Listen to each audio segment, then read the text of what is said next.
حضرات محترم السلام علیکم ورحمۃ اللہ تعالی وبرکاتہ۔ مجھے امید ہے آپ تمامی حضرات خیریت سے ہوں اور ہونا بھی چاہیے۔ اللہ تعالیٰ آپ تمامی حضرات کی سلامت رکھے۔ پیارے اسلام آئیے میں آپ کو ایک دلچسپ واقعہ بتاتا ہوں۔ گنہگار کے سر پر بادل کا سایہ کیسے؟ اب سنیے۔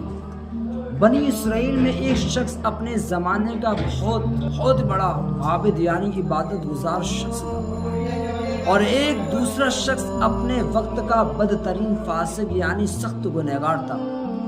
ایک دن فاسق نے دیکھا کہ وہ عابد دھوپ میں بیٹھا ہوا ہے اور بادل کے ایک ٹکڑے نے اس کے سر پر سایہ بنائے رکھا ہے۔ فاسق کے دل میں خیال آیا، کیوں نہ میں بھی اس عابد کے ساتھ بادل کے سائے میں بیٹھ جاؤں کہ اسی نیک بندے کی برکت سے اللہ تبارک و تعالی مجھ گنہگار کی بخشش فرما دے۔ تو چنانچہ کیا ہوتا ہے کہ وہ گیا اور اس کے ساتھ بیٹھ گیا، تو عابد کو اس کا پاس بیٹھنا ناگوار گزرا اور اس کی زبان سے یہ متکبرانہ جملہ نکلا، یہ رسوائے زمانہ اور بدکار شخص میرے ساتھ کہاں سے آ بیٹھا ہے۔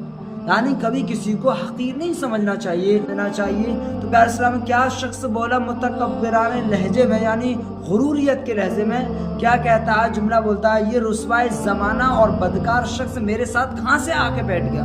یہ کہہ کر اس عابد نے اسے اپنے پاس سے اٹھا دیا، بھگا دیا۔ تو وہ اٹھ کر وہاں اس عابد نے اسے اپنے پاس سے اٹھا دیا اور وہ اٹھ کر وہاں سے چل دیا، لیکن بادل کا ٹکڑا بھی اس کے ساتھ رخصت ہو گیا، چلنے لگا، اور اسی فاسق کے سر پر سایہ پھگن رہا یعنی سایہ بن کر رہا۔